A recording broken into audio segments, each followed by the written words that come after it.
Yes, what's going on, everybody? It's the Flying Pig here on Flying Pig United with another cheeky little stream for you lads and lasses. We're back here. It is Monday night.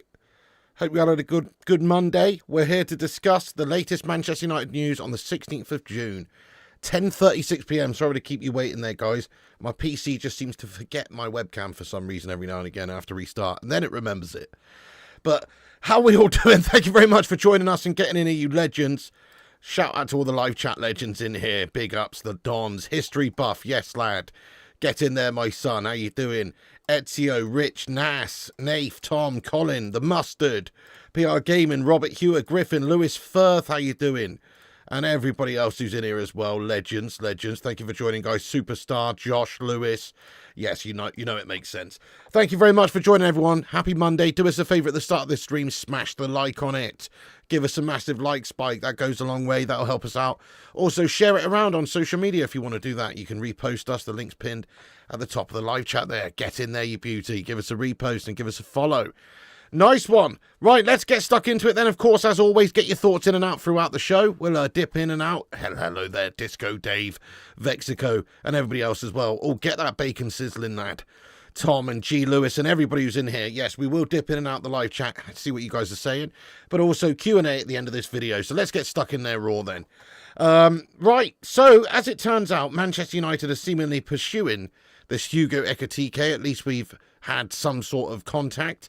The situation there is that we're cautiously assessing Hugo Ekitike. This is via Marco Alcaraz from a few hours ago. Says that wary of his inexperience, a hefty price tag.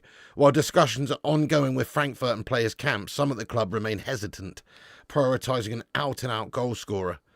So, in terms of Ekitike and the amount of money that's actually being discussed for this man, I mean, we know that a short while ago, a few days ago, Fab basically said this, Eintracht director Marcus Kroesch on Hugo Ekitike, if the price isn't right, then he will stay with us.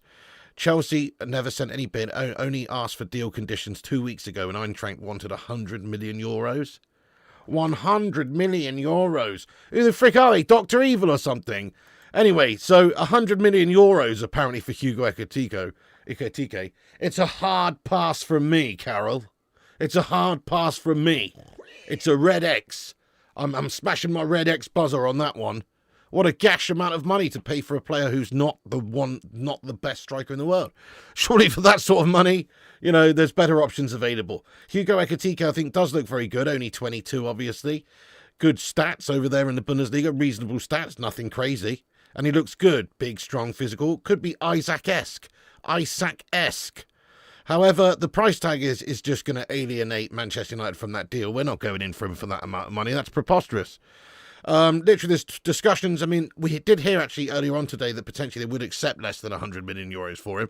But how much less than 100 million euros? It's an obscene amount of cash. Zippy! Get in there, Zippy! Zippy has just upgraded his membership, by the way. Thank you so much there, Zippy, for becoming a Bacon and Egg Brigade member, lad. Let's get some love in there for him. Thank you so much there, Zippy, lad. Yeah, true. That's it, Superstar. Every club's asking for it. Exactly. They're not going to get that, are they? But even if it was 80 million euros or 70 million euros, like, let's just say 70 million euros, okay? Yes or no, live chat? Would you like Man United to spend 70 million euros on Hugo Ekitike? Yes or no? As I say, it's still a no from me. Maybe 45 mil. Maybe somewhere in that region for this guy who's coming over from the Mickey Mouse Farmers Bundesliga. You know, with a bunch of Schweinsteigers over there. And I'm not talking about Bastian. I'm talking about pig raisers. Because that's what Schweinsteiger means, my friends. Yeah, a whole bunch of German farmers out there playing, let's be honest. I mean, for that amount of money, you could surely do a heck of a lot better. In fact, for basically no money, you could probably do better, getting something like Jonathan David in there, maybe, with a bit more experience. So, you know, exactly, Ekitike, Darwin Núñez, Mark II. I don't know about that. I mean, I know he's... you know, he's obviously raw. He's not done anything to prove that he won't end up like a Sharkwin Punez. But he still has a lot of potential and he does look good. But at the end of the day, there's loads of players that have come over from the Bundesliga with potential and half of them shart it, don't they? Exactly. They want that Wirtz money. There you go. They want that Wirtz money. Well, unless this guy squirts gold, then I don't think that we should go and buy him, to be honest. Yeah, not too bad. Thanks, Rajat. Thanks for asking, lad. No. 65 with 5 add-ons is okay. interesting. No, it's a risk. Exactly. Who needs it, mate? Who needs the risk when you've got somebody who you can go and get for less money? And there's especially players with actual Premier League experience, as we've discussed. Okay, Visser's getting on a bit, whatever, but there's the Mateta, he's 27. You wouldn't have to pay that much to get Mateta. And at least he's proven in the Premier League and scored like 14 goals or whatever he did. So from that perspective, or somebody like Easy would be a good pickup. We don't necessarily need an out-and-out striker. We could play like essentially even with a false nine or like with sometimes Mbeumo up top or whoever. The reality is there's definitely some things that you can do. Even Cunha played 6 times up top there last season for Wolves. So, but obviously, yeah, a striker is of paramount importance. We do need to get a number 9.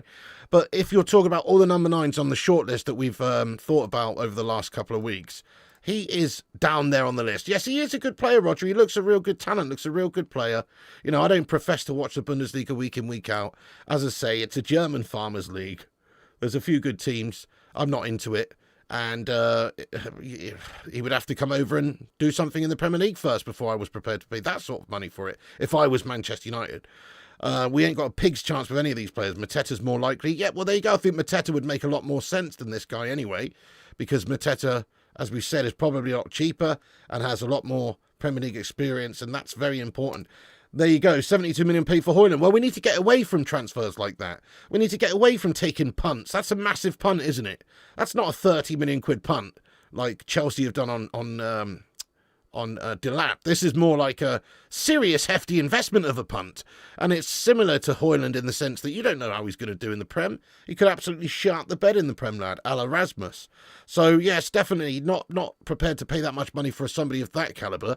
If it was, Alexander Isak, then yes, okay, pay that sort of money for him.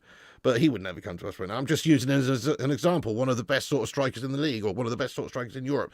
That's what you want to get for that sort of money. Not somebody who, in a few years' time, could be, or somebody who looks really good doing it in the German Farmers League. 70 million, no, exactly, no. Prefer Mateta, yes, nice one, Steve. Not getting Julian Alvarez, no. It'd be nice if we got Julian Alvarez, though. Mateta, you like Mateta, 100 million, nah. Martins, thanks for your comment here. He says Gyokeres is out of our reach. Soon Osimhen will be. We wasted time on the wrong targets, Delap and Gyokeres. Right, Martins, let's get into what we've got about that then. Thank you so much, Martin. So at the moment, he's appreciated by us. Fab says that Ekitike is a player appreciated by Man United. And also, Christoph Weivel knows the player well because he's worked in the Bundesliga with Hoffenheim and RB Leipzig. So he's already monitoring Bundesliga developments. So it's an interesting one, but the price tag is going to be the issue. Talking about huge money. The price is obviously going to be not anywhere near 100 million euros, let's be realistic. But it could be significant. And I think Man United shouldn't invest more than 40 or 50 million in this guy at all, to be honest. And even that is a punt because we don't know how we do in the Premier League. As far as other teams that could go for him, though, look at this. Report this evening coming out via Fab here that Hugo Ekitike is a concrete target for Liverpool. Liverpool are in regular contact with people close to Ekitike. I mean, I guess Liverpool have got the right at this moment in time to just chuck money around and splash cash. They can actually do that. They obviously just won the league. They're up there. In my opinion, it's probably a bit too beyond them spending that sort of money on him, as well as having the signings that they've already made with the likes of Gyokeres and Frimpong and Wirtz. But he is linked to Liverpool now as well. So there are reports coming out that there's some talks taking place there for Liverpool. Personal terms are thought not to be an issue with any team, really. This is via Sky Sports Chef, who says that agreeing personal terms with Hugo Ekitike will not be a problem for Manchester United. The player is believed to be open to a move. United have held preliminary talks with Frankfurt to inquire about the terms of the deal, but there is no official offer yet. And if the inquiry has led to what we think it has, which is them asking for far too much money, perhaps there won't be an offer for him. So I think this is only a possibility as a second choice striker for us if the price is right. If the price is 40 million, 50 million pounds maximum. If it's any more than that, then I don't think Manchester United should move on him, because we don't need him to be our number 9, our first number 9, our first choice number 9. We need him at 22 years of age to be our second choice number 9. We did this already with Gashmas Boylan, getting somebody who's not as experienced and who needs to develop and adapt to a new league. And look what happened there. So if he is going to come in, it's to be a second choice striker. It's to replace an outgoing Gashmas Boylan, who let's hope we can sell to the likes of Inter. It's not to be our number 1 guy. So I personally think that Ekitike percentage of actually happening for Man United is very, very low. I'm going to go ahead and give this one a 5% chance of happening out of 100%, obviously. Let us know what you think, guys. How likely do you think this deal is for Man United and Ekitike? I'm giving it 5%. I think the money's too much. His sort of experience is not enough. His Premier League experience is non-existent. So I just don't think it's the right fit or the right time at all for us to go and get him. So I think it's very unrealistic, this one. We are being linked to him, but so's Liverpool, so is other teams. So much money involved. Yeah, like you just said, 30 million max. That's it. If it was a 30 million quid deal, take the punt, get him in. But for anything too much more than that, it's just not on, is it? Hey, Kate Cadet, thank you so much, mate, for getting in here, lad, with your super chat. Thank you so much for the super chat. Get some love in there for Kate Cadet. Also, if you're just getting in the stream, we've got over 250 legends in here, and we've just got 100 likes as well. Thank you, everyone who's hit the like button. Smash that like. Help us get to 200 likes for this show. That would be awesome. And get yourself subscribed. We're on here daily with the latest Manchester United news. Right, Kate Cadet says, Pig, I've been trying for days to get Ekitike over as a funny name for Ekitike to little success. Should I just stop?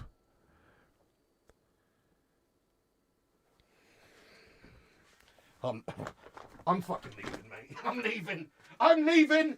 I'm fucking leaving. What are you, mate? Definitely no. Yeah, stop. Ekitike, lad. Ekitike. I mean, it's all right, but the cake bit at the end doesn't really make sense. You know? Ekitike. You're adding extra letters on the end, mate. It's a stretch. Anyway, thank you so much for that, Ekitike. I appreciate you, mate. You can go with it if you want. I'll give you permission to continue calling him that. I'll know who you mean. Thank you for that, the mustard. I appreciate you legend. Yeah, exactly. There you go. Just seal the Mbeumo deal when we move with less pressure. Definitely superstar. Well, we'll get onto that in a little bit as well, but still, same sort of situation with them. Mbeumo, obviously, the hold-up is what it is. They're trying to agree something. Right, let's see what you guys are saying. So you think 100% chance, 1%, 69 out of 1,000. So that would be 6.9% then. Tommy says Papa Booba Diop, 7%. Yes, Elliot, I do. I think he might even be obtainable for a little bit less than that. Why not? You know, Manchester United come a knock-in. It's hard to turn down, and obviously, you know, in terms of his age and stuff, yeah, we might be able to get him for around that money. That would be obviously a good choice on the shortlist, wouldn't it? You know, so you got players like Mateta, Visser, those sorts of players, the backup options, if we do miss out on the likes of Osimhen, Gyokeres, these sorts of guys, and even Ekitike, 0%. Get in there from Wales there, Morgan Hughes, but appreciate you, my boyo. 10%, 20 to 32%. Ekitike's an unproven entity. He really is. He's unproven in the Prem anyway. He does look good, but unproven in the Prem. You know, Eggy Thumpy says Brett Gordon. Yeah, evening. How you doing? Not too bad, thanks, Lee Heesman. I'm all right. Yeah, Puffin says, we don't know what we get, but if there was one guy who could have saved us, his name Eric Cantona. Come on, that's just sort of shit. Well, there you go, mate. There you go. If we could get somebody like a catalyst like that, it would be happy days, wouldn't it? Anyway, so in terms of Ekitike, you know, it's just, I don't think, very realistic because of the price and the money involved, and seemingly what Eintracht Frankfurt are asking for is, I think, a little bit out of Man United's price range right now, especially for a player who's probably not even ready to be the main number 9 for us. It's still an inexperienced gamble to a degree. Let's move on, though, to the other, you know, the title of this video, essentially, Gyokeres and Osimhen. Are these deals actually still possible for Manchester United? Well, Viktor Gyokeres' deal is still possible. You know, if we have a look at sort of what we've got there, there's the feeling that, you know, we might be able to get him in there because of the, just the situation there with Arsenal. So Benjamin Cesco is obviously on their agenda. They're still trying to get him. They're trying to get an agreement in place for less money than they want to pay, obviously, at the moment. And that's what sort of turned their attentions elsewhere. But if they can get that deal done, obviously, with Benjamin Cesco and Leipzig, then every possibility that we are still in for Gyokeres. At the moment, it does seem like Gyokeres has made his preference quite clear that he wants to go and play for Arsenal if they come knocking for him, because I guess it's an easier place to go. They're stable. They have Champions League football. They're second in the league, all the rest of it. So that's still an expectation that if Gyokeres, is not signed by Arsenal, then Man United would go in for Gyokeres. We would maybe be prepared to pay the money to Sporting.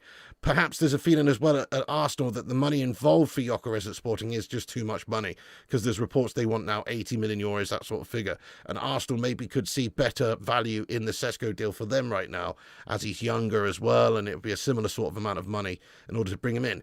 So we're just fingers crossed hoping, I suppose, that Arsenal do get Cesco. And half of me is also hoping that we don't get Gyokeres now, because I only want players who really want to play for us. But in terms of like who's actually, going to be available for the money, if we have a look at sort of some of the figures. So we know that at the moment Sporting are expected to want around 80 million euros for him, give or take, for Gyokeres.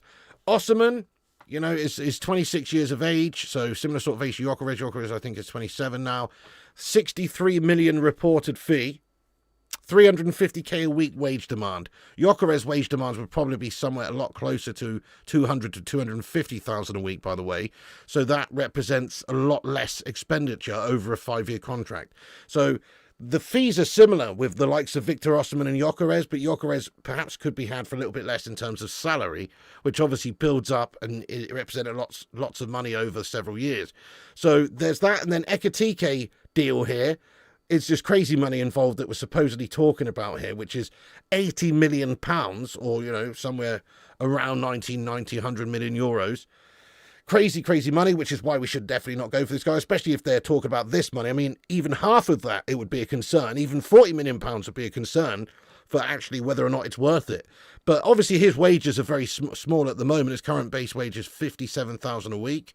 So there would be no issues in terms of personal terms or contract. He would, I'm sure, jump at the opportunity to play for Manchester United for 6 figures a week. I'm sure he would. But, again, Liverpool in there, maybe other teams interested. Let's just ask the live chat this question. So I've got that up on the screen there. You can see Osimhen, 26, 63 million reported fee. His wage is going to be the biggest out of all of these guys. Hugo Ekitike, 22, 80 million reported fee, 57k a week at the moment. His will be the least out of these guys. Gyokeres, let's say 80 million euros or 65 million pounds, 70 million pounds, somewhere in that region, 250k a week. And he's 27. Who would you prefer to bring in out of those 3 players that we can bring in realistically right now? I mean, that's obviously a big if they're realistic anyway. It depends on other clubs and business that's being done. But let's see what you are saying. Out of those 3, I still think that the Gyokeres deal represents the best deal for Man United. Yes, Osimhen is fantastic, and he's great, and I'm sure he'd absolutely ball out if we could get him. Well, I'm not sure of that, actually. Not sure of that, but I think he would. But it's an expensive deal. It's another one of those signings that just throws caution to the wind with the wage structure. And I think that's a little bit of a risk at the moment for Man United. Let's see what you guys are saying, though. Osimhen, Osimhen, Gyokeres. Osimhen, best player by far. I mean, maybe more complete, certainly. Piggy, when you say Ekitike, you smile slightly. I don't know there really, Wayne. Maybe it's the eggy tea cake that Cake Cadet was talking about. Osimhen. You would go for Mateta. Nice one, Luke, CXU legend. Can I choose Mateta? Of course you can, Naz. Plus, how are we ever going to sing Hakuna Mateta for the rest of my days? It's much better than Hakuna Ekitike, isn't it? That's not a thing. But Hakuna Mateta, that's a thing. And that'd be a beautiful thing, wouldn't it? Oh, yeah. The Lion Kings up there banging in the goals, my son. Do you know what I'm saying? Oh, yes. Oh, yes. That would be beautiful. Long live the king, Anyway, but choose Mateta would be a good shout, mate. And then obviously, Cunha Mateta would be great. Osimhen, but his wages are dumb. Precisely. His wages are expected to be, somewhere in the region of around about 350,000 that he's going to want for us. I missed a super chat, did I, Zane? Oh, Zane Miassi, here he is. He says, what happens if you get etiquette and he turns out like Holy Land, Piggy? Well, I'd be quite happy about that, to be honest, mate, if there was some sort of spiritual holy feeling to somebody's manners, lad. That'd be lovely, It's good to have a bit of etiquette in life, to walk through life with manners and grace. Do you know what I'm saying? And if it gets you to the Holy Land, even better there, say Miassi, lad. You what, Zane? Obviously, I know what you're talking about, but come on. Can you work a little bit harder on the spelling? I'm starting to think you're doing this on purpose, mate. But Ekitike, he says, what happens if you get Ekitike and he turns out like Hojlund, Piggy? Precisely, that's the point I'm making, really. You've made it for me, Zane, but that is the point I've actually been making, is like, that is a possibility. Hojlund looked good before he came. Hojlund looked fast as fuck and physical and strong and tall and had a decent number of goals over in Italy. Nothing crazy, nothing spectacular. Not as good as Ekitike. Didn't look as good as Ekitike. Ekitike's got like 14 or 15 goals over there in the Bundesliga in like 33 games or something, and a handful of assists. He's got quite a good record, much better than Hojlund had. But still, it is a risk coming over from the Bundesliga to the Premier League, and he just doesn't have the experience. So he could end up like Hojlund. And when you're talking about spending that sort of amount of money on him, it's just not worth the gamble at this stage for Man United. It'd be better to go for somebody more experienced. If you're going to spend that money, might as well get somebody like Osimhen. You might as well. Okay, his wages are going to be a heck of a lot more than Ekitike's, but at least he's much more experienced, much more proven, and also Gyokeres as well. So you take Watkins for his experience and Premier League proven ability, says Kate Cadet. Love that, love that. Thank you, Crazy Lazy, for subscribing to the channel. Really appreciate you. Yep, Ronaldo says you choose Osimhen between Viktor and Hugo Ekitike. You choose Osimhen. Yeah, there you go. So out of those three, right, so get Viktor, says Indy. Nice one. Out of those three we just discussed, Ekitike is expensive to begin with, cheap in wages, young, inexperienced, but has big potential. Osimhen is kind of the most, I guess, well-rounded out of all of them. He is a very good player. He is in his prime. Again, he's going to cost a lot to initially bring in, and his wages are astronomical, though. And then Gyokeres is somewhere sort of in the middle. But Gyokeres, his record speaks for itself over in Sporting. Obviously, Sporting, and it's the Portuguese league, it's not as good, it's not as tough. It's going to be hard to replicate that for us. But still, his record is undeniable. His goal-scoring prowess, his finishing ability, surely a lot of that's going to translate over to the Premier League if he did come. Jason, welcome aboard, Jason. Thanks for getting in the stream, mate. Appreciate you getting in the chat for the first time, mate. Let's go. Welcome in. Make sure you hit the subscribe button if you're new for the first time, and also smash the like on it if you haven't done so. We're on our way, folks, to 91,000 subscribers. Yes, it's unfortunate that a 19-year-old had to be thrown into this chaos of a club and asked to immediately score goals. Very true. I mean, if you think about the past, I mean, was he 19? Maybe he was 20. But even if he was 19 or 20, it's still a very young player. Hojlund, that is, coming in. It's not really the right scenario for him to develop, is it? It's very, very difficult for a player to come in and immediately do well. But if he was good enough, he could have done. And also, it would have helped maybe if the team wasn't so shite around him. That's not helped his situation either. But if you're good enough, it doesn't really matter about the age. A la Michael Owen, a la Wayne Rooney, lots of great players. But I feel you, they're freaks. They're generational talent, so it's unfair to really say that. But yeah, fair point. He should have never really had the mantle of being the main guy up there. That's true. He should have been learning off someone. Zamiassi says, why keeps Onana? Disruption it is. Trouble it is. All right then, Yoda, calm down. Let's just talk about this for a second, actually, seeing as you mentioned that, right? We're keeping him because he's an agent for us at the moment, they're saying. Andre Onana has advised Brian Mbeumo to join Manchester United. This is via Samuel Luckhurst. That's why, mate. We've got Andre Onana, his Cameroonian friend. Cameroonian football friend, getting this deal over the line for us, mate. He's putting in the good words for us. If anything, though, it could have the adverse effect where Brian Mbeumo goes, hang on, are you telling me Andre Onana is going to be in goal next season? Fuck that noise. Maybe it'll end up going to Spurs now. But but apparently Andre Onana has been advising Brian Mbeumo to join Man United, lad. He's been having those conversations. So if that's what you believe anyway. So there you go. Maybe that's why. As soon as we've signed Mbeumo, that's why. This is my theory, guys. We've been waiting to sign Mbeumo before we officially sack off Andre Onana and get him out of the club. We want to get this guy in under the ruse that his mate from the Cameroonian international team is going to still be in the dressing room and he can hang out there. It's going to be nicer to settle in, etc. Yeah. But as soon as Bryan Mbeumo's through the door, mate, Andre's listed for sale. That's my dream and that's my theory. So I can dream, guys. I can dream. So hopefully that's what's happening. Andre Onana's just trying to get this guy in for us. A little bit of agent Andre. And then as soon as that's done, see you later on, son. Just going back to Viktor Osimhen, though, the reason I'm talking about Osimhen is because it seems like his future is going to be decided very soon. And it's going to be his, not forever club, but it's going to be the club that he's going to be at in his prime. For the next 3, 4, 5 years, you're going to have the best of Viktor Osimhen. That could be Manchester United, if we were prepared to go in for him, which at this moment in time is a doubt because his wages are ridiculous that he's going to want and the move is expensive to begin with. But you are getting a very quality player. And if we can't get Gyokeres, out of everyone we talked about, I think Osimhen would probably be the best in terms of scoring goals for us and creating a lot of problems up there. And if you had a front three of Mbeumo, Cunha and Osimhen, that would absolutely be awesome and terrifying for opposition defences. So it's either or, really. I think kind of those guys are the targets for us. They should be the targets for us. We should be going in for the likes of Osimhen and Gyokeres. And if we can't get them, then yes, that's when we move on to the Matetas, the Vissers, the Davids, even the Ekitikes. But certainly at the moment, it seems like we should be trying to bring in those big boys because they're the most likely with their experience and everything in Europe, etc., to actually get us back there and to come in and sort of all guns blazing and not need time to adapt and develop.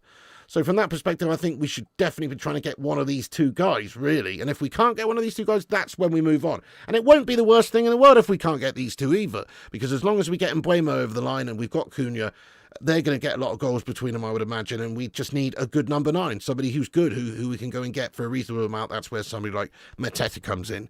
So I'm not overly concerned. As long as we get Mbeumo over the line, I feel like we'll get somebody good up the top there who will get us enough goals to improve us significantly compared to this shite season. I mean, that's not hard. Gasmus Boyland couldn't hit a barn door with a banjo, could he? But anyway, this is the reason I'm talking about Osimhen, because it seems like, Al Hilal are not giving up. Fabrizio said earlier on today that Al Hilal are not giving up on Viktor Osimhen as they want to submit new proposal to the player. Osimhen rejected 10 days ago, but Al Hilal insist. Race open as Galatasaray and Premier League clubs are still there, while Juventus called again. So there's lots of interest in Osimhen right now, lots of interest from big clubs. He's been on loan at Galatasaray. They're reportedly very keen on making it a permanent move now. They'd have to pay all the money we've just discussed, like around about sort of 70, 80 million, whatever it is, for his release clause. It's a lot of money. And then the wages are crazy for him, like 15 to 20 million euros a year that he's going to be paid if he does end up going wherever. So can Galatasaray even afford that? I would have thought they would have really struggled to afford that, a club like Galatasaray, but I guess they're just one of the biggest clubs in Turkey. They've got huge support, I guess they're doing all right. But yeah, that's huge money involved for them. Al Hilal, we know that they've got money. These teams in Saudi Arabia don't mess around when it comes to chucking money around. They've definitely got the cash for Osimhen. So just on what Osimhen wants, really. So he turned down the initial move to Saudi, perhaps because, well, he still values the European football. And if he is going to sell himself as a mercenary, it's going to be for an insane amount of money, not just a ridiculous amount of money. So maybe this sort of would change his mind if they've really upped the ante in terms of what they're prepared to offer him. So they're expected to submit a new proposal to the player, upping the amounts of money involved here for his wages. Which basically means that, it's quite likely he could potentially go there. And it also looks likely that the Galatasaray deal is progressing and advancing more quicker than anybody else. So for the Osimhen transfer, if Man United were going to get Osimhen, we should probably move pretty quickly, which we can't really, because it seems like Ruben Amorim still would like to bring in Gyokeres, the guy that he obviously worked with at Sporting in that system. And we can't do that yet because Arsenal haven't decided who they want yet. They haven't written off the Cesco deal, and they haven't made an offer for Gyokeres yet. They seemingly playing both deals at the same time and trying to get a good deal. So whoever's going to give them the best deal maybe is the player that they'll go for, or whoever they see the most value in. So, yeah, but if it turns out that they get Cesco, we could turn our attention to Gyokeres. But as of right now, Gyokeres seems to want Arsenal anyway. it seems Osimhen will play for whoever's going to pay him the most money. That's why I'm not really that keen on Viktor Osimhen, even though I know he's a great player, because it just seems like he will be happy to play for whoever can match his wages that he's on and wants. So, that's the case with me. I think it's not the right move for us at the moment, personally, Osimhen, because it could be a mercenary factor, and we've had players like that come in before and it's not worked out, a la Alexis Sanchez or Falcao or whoever. Osimhen, though, different animal, I suppose, 27 years of age, always plays hard out there. It's not like you've seen him fanning around like Gashford, so he is a hard-working player, but, it's just a lot of money involved, guys. It's just a lot of money involved, so it's quite unrealistic at the moment, but it is on the table, I suppose. I think out of the two, the Gyokeres deal is still much more likely. The Osimhen deal is less so, just because of the money involved there. United are not going to want to take a punt on someone coming in, paying them 350k a week. We're trying to get rid of players on 350k a week. Literally players like Sancho and Rashford and these guys. We're trying to get them off of our books. We'd probably sack off Casemiro as well if we could, if we didn't have to, honour the next year in his contract, because ultimately he's on ridiculous cash as well. Yeah, there you go. Gav's Highlights. He says his agent is a twat as well. Gav's Highlights, how you doing, you absolute legend? Yeah, there you go, you see. If Arsenal get Gyokeres, would you take Cesco? I mean, I would take Cesco. Yes.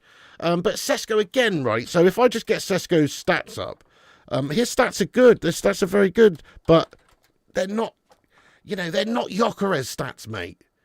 They're concerning stats. He is going to be a good player in the future. Remember, he's only 22. He's a unit. He's got a good record internationally. It says here 16 goals in 41 for Slovenia. We saw him in the Euros. He was pretty bang average to me. He's a big unit. He's quick. In terms of his goal record, though, in the Bundesliga, it doesn't impress me much. It's proper Shania Twain stats. Do you know what I mean? That don't impress me much. Hey, so, Benjamin Cesco, you scored 13 goals in 33 appearances in the Bundesliga last season? That don't impress me much. You know what I mean, guys? So you got 5 assists, but have you got the touch? Anyway, sorry about that, guys. I'm going to stop doing that now. But the point I'm saying is 13 goals in 33 appearances is not really that great. I mean, sorry, wait, what did I say? 13 goals in 33 appearances, yeah. That's not really that great, especially in the shitting Bundesliga, a.k.a. Farmville, 5 assists, 18 goal contributions in 33. Okay, 4 goals in 8 games in the Champions League. Yeah, not bad, 4 in 4 in the German Cup. I'm sorry, but those stats are shite. They're not shite, but they're shite, aren't they? They're not compelling enough for me. They don't guarantee us 20-plus goals in the Premier League this season from a striker. They don't guarantee us that.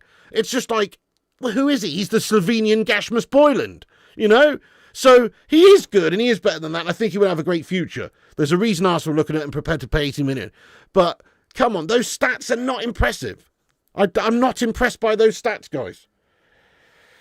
So, sorry about that, guys.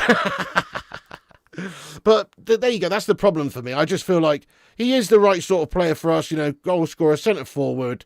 And he's dangerous and he can score you goals. But is he clinical enough right now to be Man United's main number 9? I'm going to argue no. Yeah, there you go. Great. Thank you, lad. Don't think Cesco will fit. Right, yeah, by United.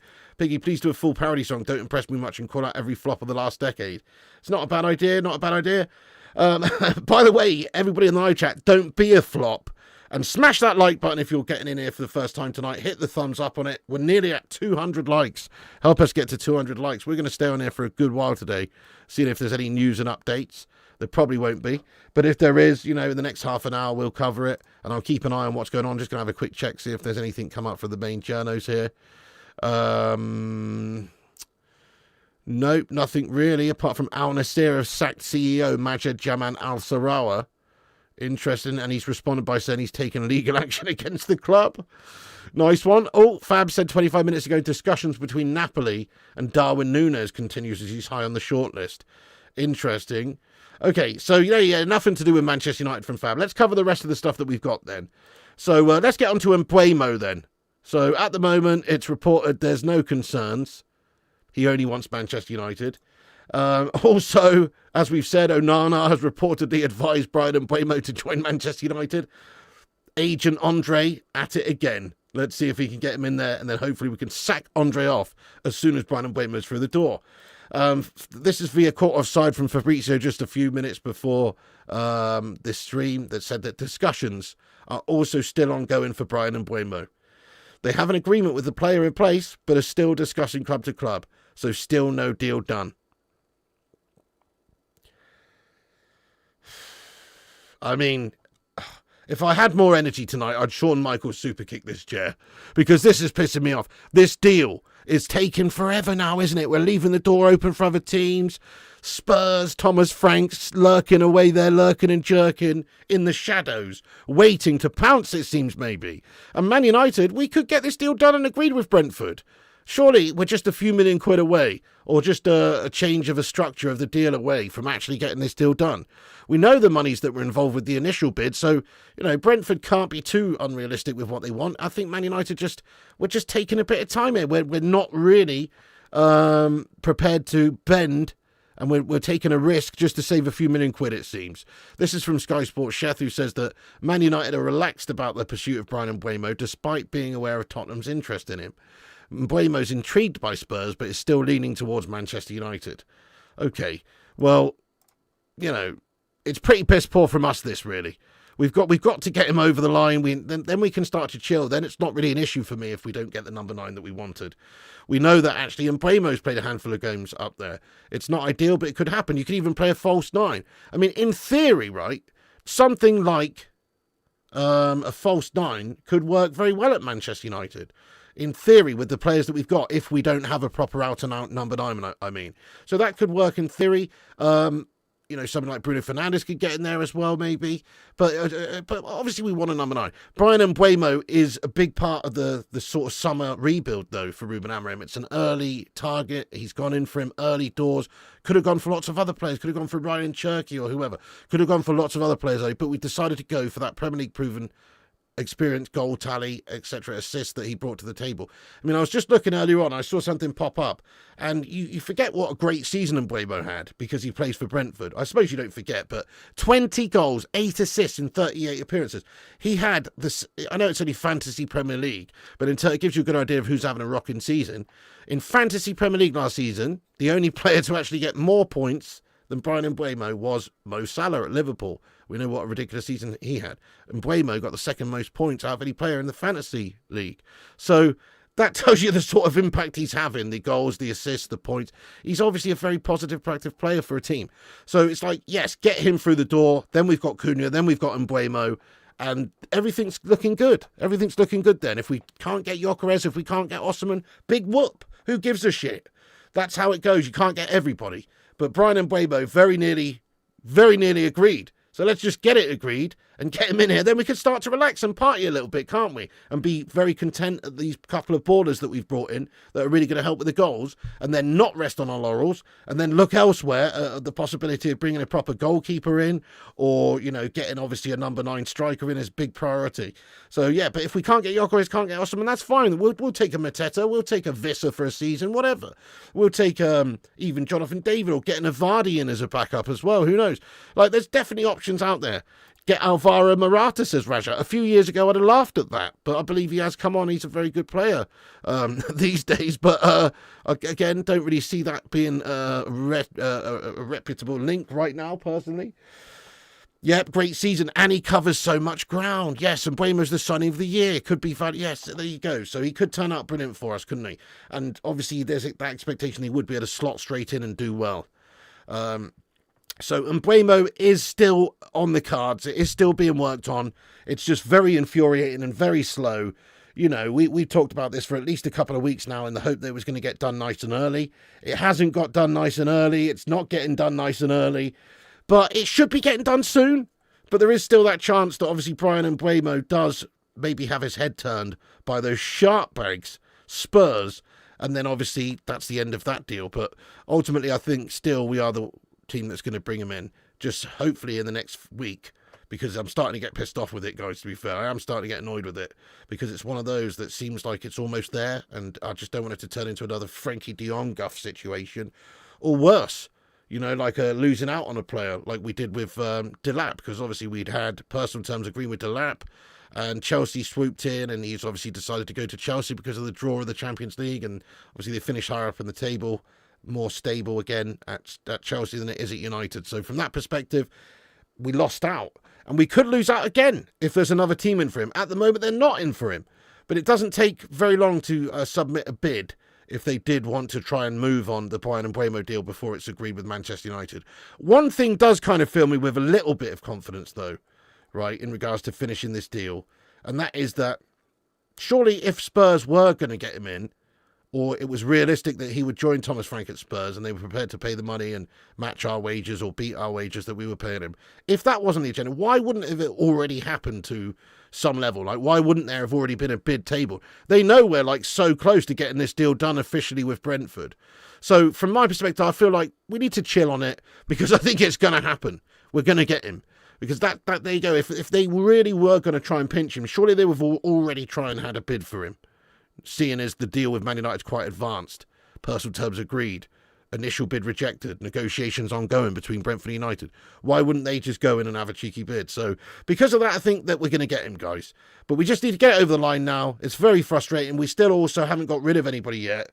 There is a feeling that in the next month that we'll start to sell players, because obviously in July, everyone's sort of financial year or whatever refreshes there for that PSR guff, and players maybe can leave then when clubs can start to spend more, a little bit more openly and freely.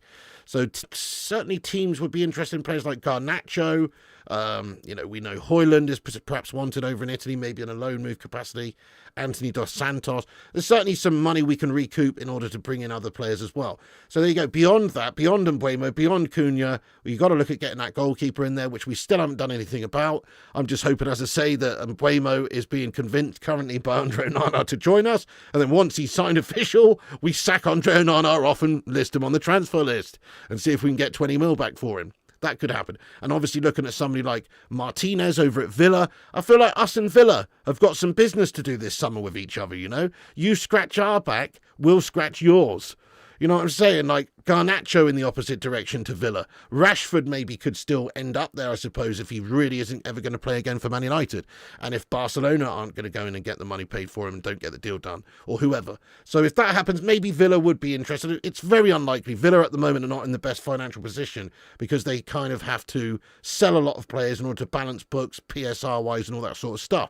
So they're expected to be maybe getting rid of a couple of players this summer. That's where the likes of Ollie Watkins. We haven't even talked about Ollie Watkins as a potential striker link. But again, he's somebody I would absolutely take in a heartbeat at United because he's got good stats in the Prem and he's proven in the Prem. Okay, might not set the world alight, but he is the sort of guy who can get you 15 to 20 goals in a league campaign if he's the main guy up there. So Ollie Watkins is another option.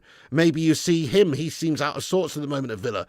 Martinez is potentially going. That's two players right there that United definitely could do within our squad. Martinez to replace Onana and Ollie Watkins to help get some goals up top, and he's homegrown. Now, maybe you could justify some sort of swap deal if you're Villa with Rashford. You know, United might have to pay X amount of wages, but we wouldn't mind doing that so much if we're getting somebody in return, if we're getting somebody like Watkins or Martinez. The last thing Man United want to do is allow Rashford to go out on loan to Villa again and have to pay him to play for Aston Villa, because that's what we're having to do. They're not covering 350k a week wages. So the last thing we want to do is loan him and pay his wages. It's better for us to sell him and even pay some of the remainder of the contract if they can't afford it, especially if they're going to do us a little cheeky little deal in the opposite direction. So maybe they would be prepared to sell us Martinez, prepared to sell us Ollie Watkins, if we're prepared to sell them Rashford in a reasonable deal. So I'm hopeful for that. I really am. I think maybe us and Aston Villa could do some business this summer. They are in the need of moving players on. So from that perspective, you never know. Maybe Watkins could be had. I mean, smash a yes or a no in the chat if you take Ollie Watkins at Man United, guys. I know we've discussed Mateta, Visser, Ekitike, Osimhen, Gyokeres, all these guys. We haven't mentioned Ollie Watkins yet until now. But Ollie Watkins, yes or no? Let us know your thoughts. Yep, Easy and Watkins on your list. Nice one. You'd rather take their Onana or Rodgers. Martinez will be screaming at the defence. Yeah, he will, and they need it. Heard we're after OG Nice midfielder. Which one's that then, Naz? No way Emmy goes to Man United to tarnish his legacy. I'm not so sure, Bogar. End of the day, Manchester United's a much bigger club. He can get more money at Manchester United. It's a bigger platform. Okay, we don't have the European football right now, but Man United's just a bigger club in every way. No Sancho or Rashford shirts in the megastore, apparently. Who wants to buy Onana shirts? Mateta and David. Love that, Steve. Yep, I'd be up for it, definitely. Now, that is a good value couple of players to bring in. You wouldn't be breaking the bank, and you get 2 good players, mate. Simply terminate Rashi's contract. Simples. Simon, it's not that simples, though. I love it in theory, and maybe someone with like Jadon Sancho, it makes more sense with, because he's only got a year left. But with Rashford, right, in order to terminate his contract, he's not going to walk for free. It's more than likely that Rashford would, obviously you'd have to pay the remainder of his contract, so a couple of years, few years left on his contract, paying 350k a week, 1.4 million. You'd have to pay him millions to leave. And then guess what happens? And then he just signs for free for one of your Premier League rivals. So we're better off keeping him and rotting him in the reserves, lad, than doing that. Honestly, it's crazy, but it's true. Like all that happens if you do that is you have to fork out loads of money, and then he's a free agent and joins one of your Prem rivals and probably does all right for them.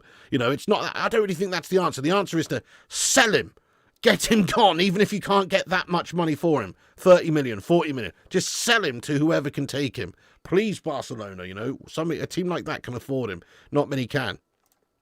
Indy says no. Yes. Yes. Mark Jagosi says, Fabrizio Romano reporting at Dele Alli's on a plane to Manchester. Oh, I love that. Yes to Watkins, says Luke CX. Yes to Watkins. You take Onana from Villa. Maybe Ollie. Yes for Watkins. No to Watkins. No. Yes. Okay, well, let me ask you another question. Who would you rather have, Dominic Calvert-Lewin and Ollie Watkins? Because Dominic Calvert-Lewin's also another player that sort of materialised as a potential link to Man United as a striker this season. And I don't rate him as much as Ollie Watkins. I'd rather Ollie Watkins out of those two. FCU Red Rebels says he's at a club that has European football though, Pig, mate. Why not go back to the basics and try out a number of academy players? I rate it. I like your style, I like it. You never would anything with kids. But I like your style. There are some great young talents coming through. But again, you need a good mixture. We still need to get a few experienced heads in there to sort of help the youth. We have got good youth players, though. Remember, we've got Yoro, we've got Heaven. Let's face it, Ahmad's not very old still.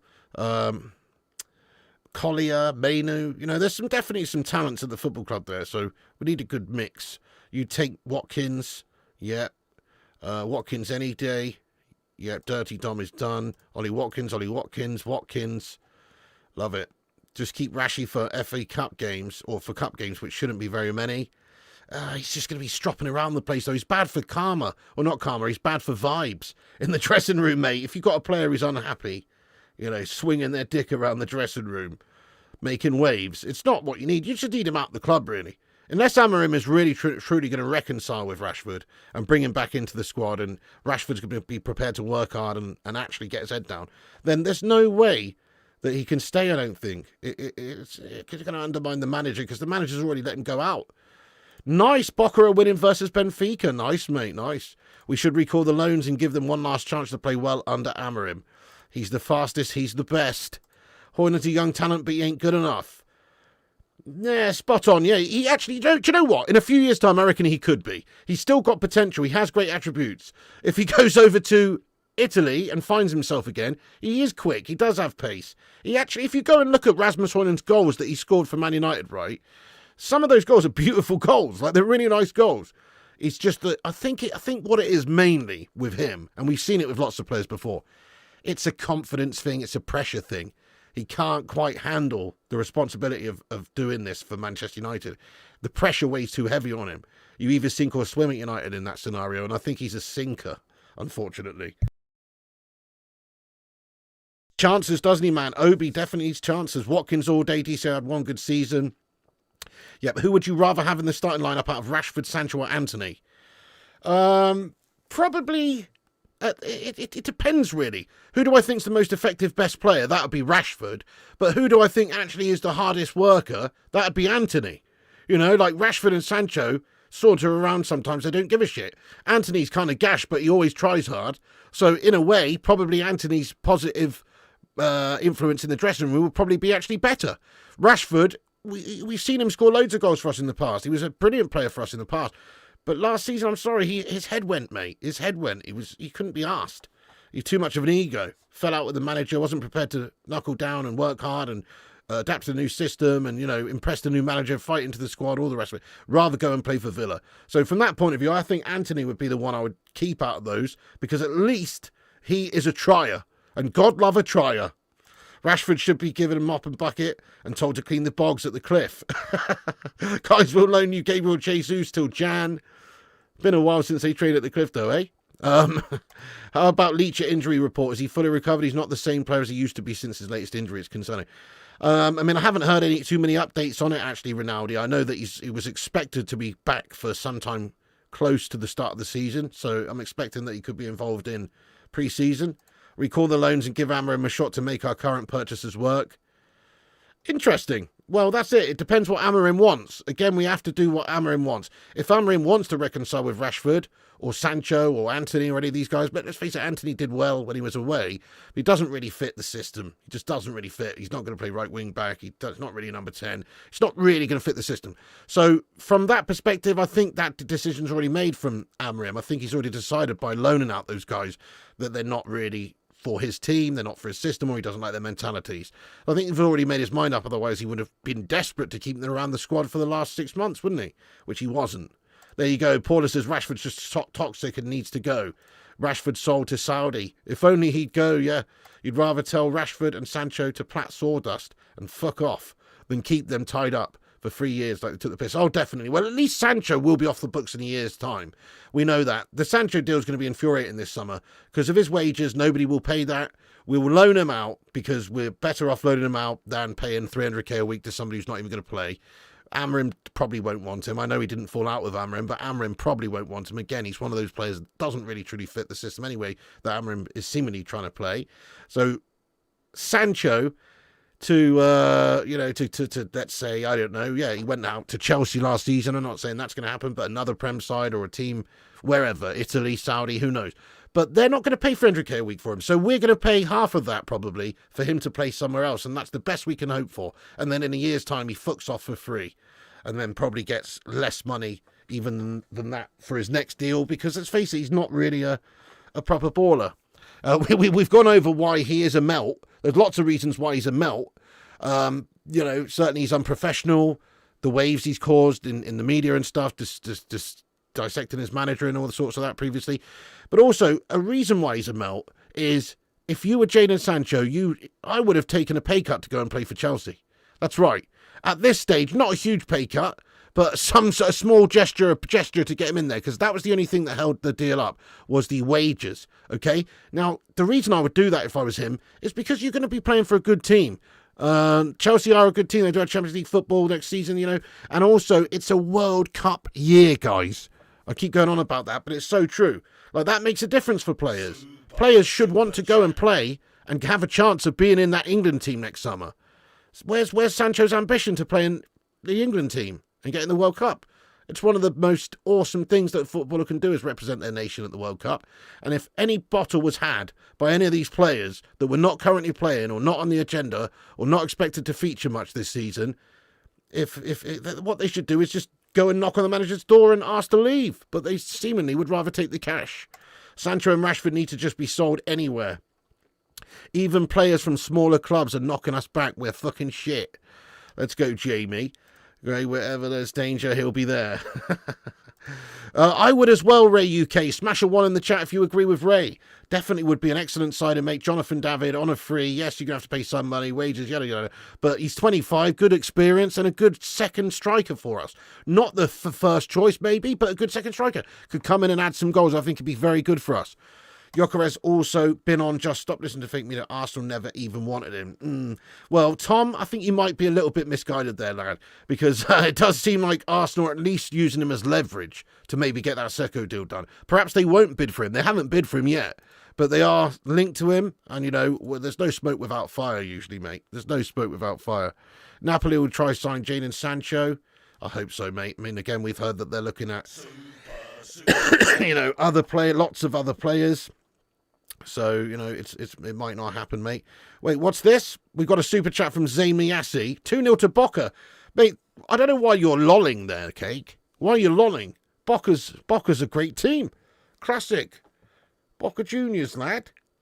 You should see their seniors team, by the way. They compete in the over 65 Argentina League. Do you know what they're called? Boca Seniors. Zamiasi, thank you for the 199 super chat, lad. What film Cameron do after Avatar's finished? Isn't he doing Avatar 3 or 4 or 5 or some shit, Zane? Probably. Probably Zamiasi, yeah. Maybe Titanic 2. Maybe you'll get your wish there, Zamiasi, lad, eh? Hey, here's something for you, Zane. So, the last... me and Mrs. P went out for her birthday the other day, just round town. We went down to, like, Wimborne Town, if you've ever heard of that. But we went round some charity shops and stuff. I've started collecting, right? I've only got 3 of them at the moment. But you'll like this, Zane. I don't know why I've never owned any. Probably because, I don't know, actually. But I've never had any Blu-rays, mate. Look at this. I bought some Blu-rays for £1. We got Night at the Museum sealed, lad. Sealed. I don't even think it's one of those replay ones. I think it's brand new. Sealed for £1 there. And also Inception, lad. Inception for £1 there. I've started collecting Blu-rays, Zane. Why? Why not? Why not? You know, just cheap media. Do you know what I mean? Physical media is better, mate. Blu-ray's actually really good in terms of quality as well. Sound quality, you know, all that sort of stuff. Also picked this banger up for £2.50, mate, at a charity shop. Back to the Future trilogy, mate. Come on. That's just a DVD. But £2.50 for one of my favourite movie series of all time. Banging deals, mate. Banging deals to be had at your local charity shops, guys. Anyway, Night at the Museum's a great movie, mate. I enjoyed it a lot, mate. I enjoyed it. It's a good film. It's a good film. Okay, so... yeah, Zamiasi says, if they made a film about Glazers, who plays them? Great shout there, Zamiasi. If they made a film about the Glazers, who plays them? I'm going to go for... I'm going to say... Harvey Weinstein and... No. Actors, okay. If they made a film about the Glazers, who plays... That's a great question, though, Zane. I'm just trying to think of something really ratty. Really sort of ratty, mate, you know? Rat-like. I'm struggling there, you know, Zamiasi. I'm going to go with Tom Hardy and Jude Law. You didn't think I was going to say that, did you? No, that'd be the worst casting ever. Zamiasi, thanks for the super chat. He says VHS most authentic. What does that even mean, authentic? In regards to the movies. I mean, it's the most old school. Let's face it, it's the shittest. Look, I've got loads of VHSs. I love VHSs. I still watch VHSs sometimes. But it's the shittest in almost every way, isn't it? It fucking skips on screen, mate. You get fucking artifacts and random blips here and there on the screen, mate. The tapes can twist up and jam up and get dirty and mess up and shite. This is about the size of a fucking house brick. Let's be honest. It's not the best format, mate. I do like a VHS, but not the best format, lad. Did I get the all clear from Mrs. P? No, actually, I've got to cut something out, mate. but it's all good. It's all good. Don't worry, Gavster. I'm going to post that, lad. You're a legend. Get in there, Gavster. Appreciate you doing that. Cameron should do Red Dwarf. Oh, now you're talking. Anyway, saying thanks very much for your comment there. You're off your head, pal. Blu-rays are 20 years old now. I think that's crazy. Yeah, I know they're £1, CJs. I know they're £1. Listen, I'm collecting them, mate. I'll start collecting them, mate, okay? Do I have a go at you about collecting your marmalade jars? No, I don't. Everybody's got things they like to collect. Exactly. Physical media is king. That's it, mate. When there's a solar flare and everybody's internet's fried, mate, in a couple of years' time, guess what? I'm going to be chilling, watching my Blu-rays on my Sony PS4, lad. Loving life. You know what I mean?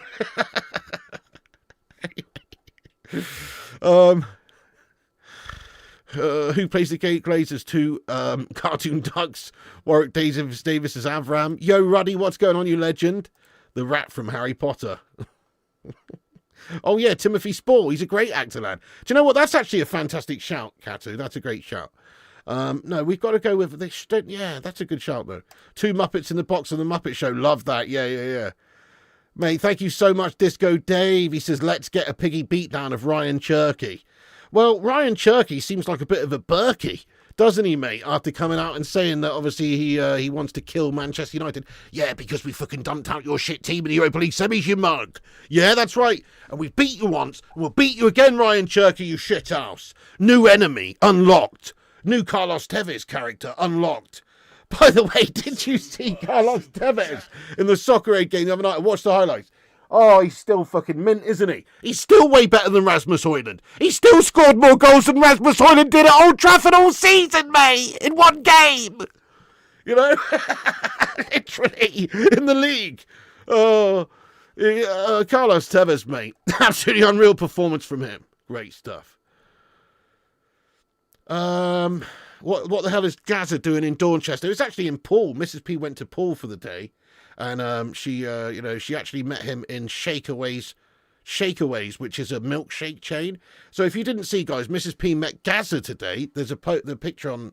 She took a selfie with him. Apparently, it was really nice. Like, it was just them two in the shop, basically. And after a while, she plucked up the courage to say, "Are you Gaza?" basically. And he was like, "Yes." And she said, "Oh, my partner absolutely loves you as a player or whatever."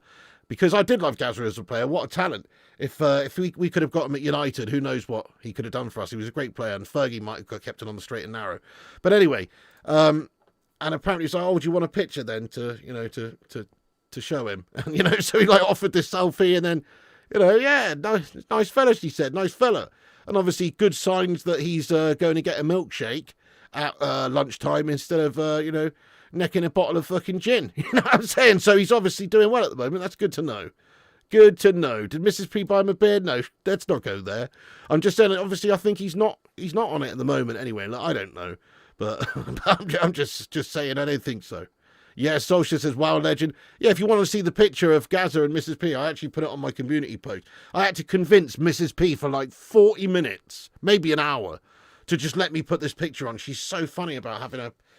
she doesn't like being on camera. She doesn't like photos. So yeah, she didn't want it, mate. But I put it on anyway. No, she did. She was all right in the end. I convinced her.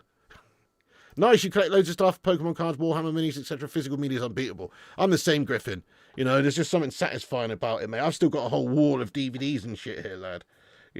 People may say it's crazy, but I don't care. I just like it, mate. It's good. Zamiyasi, which is better, Casino or Goodfellas? Great question. Honestly, I'd have to say Goodfellas. Goodfellas is just amazing, isn't it? Casino's great as well, but Goodfellas for me takes it, lad. Yeah. I'm a funny guy, huh? Funny guy? I'm funny, huh? Funny how? Funny like a clown? Funny like I amuse you? The fuck you mean I'm a funny guy? Benfica getting slapped up by Boca Juniors there. That is awesome, isn't it? Imagine Gaza and Cantona. Oh, yeah, John Cleese as Avram and that guy who played Mr. Bates. Gaza back on the toilet duck. Steady on, lad. Steady on, lad. He's not Father Jack. Oh, put the gin in the milkshake. Steady on. Steady on now, mate. There's no need for that slander, mate. There's no need for that. Well, Gaza's a top player. What a player he was. Goodness me. It's a shame because he was racked by injuries, later in his career, and obviously he had his off-the-field issues. But in terms of just talent, I think talent-wise, he's right up there with the best players England's ever produced in terms of just raw talent. Players like Gaza, Rooney, Michael Owen, Robson, Charlton. In terms of just like the natural talents, I feel like he's right up there. Nice, Disco Dave. You collect 90s dance singles. We all have our personal things. There you go, man. It's all what you like, isn't it? It's what you like, lad. It's what you like. We all like what we like. Avram should be played by Daffy Duck. The Devil's TV says, "Hi, Piggy. We still need Gyokeres, and the fact that he prefers Arsenal doesn't bother me, as Yoro also preferred another team. And what happened?" Yeah, very, very true, lad. Very true, lad. I mean, ultimately, we have to get as good a player as we can get. And if Arsenal don't end up going to get Gyokeres and he's free and available, what are we going to do? Let him go to some other team when we've been trying to maybe convince him for a while? We know that United have been in contact a lot on the daily. Ruben Amorim, I'm sure, has put his feelers out there as well. So I'm sure if he's not going to Arsenal, then he's still on the agenda for Manchester United, because the statements we made 2 weeks ago before any of this Arsenal talk hasn't changed. His goal record's still 54 and 52. He's still one of the most clinical strikers in Europe this season just gone. And he would still add a lot of goals to Manchester United's forward line. So that's all still true. And I'm sure if he did join Man United, he'd give it his all. You know, it's just that it seems, and you can't really blame him. You can't blame him. It just seems like he would be maybe more keen on Arsenal because of the situation they're in, which you can't blame him. And like we said, Ruben Amorim might not even be there in 6 months. That's one of the biggest factors as to maybe why he would even sign for Man United. And there's no stability for Ruben. If he has a bad 6 months, he could be sacked. Mate, thank you so much, Zayn Miassi, for the super chat. He sent another super chat. Let's get some love in there for Zayn. He says Home Alone 3 with Culkin and Pesci. We've gone over this before. I'm sure they already did a Home Alone 3, lad. It was shite. But it didn't have those guys in. I see what you're saying, like making a true Home Alone 3. Yeah, sure, why not? They could do that easily. I'd be well up for that. They could do it so easily, mate. They just basically need to have, you know, Kevin McAllister now. He's protecting his house when he's older with it, and his kids are there with him or something, you know?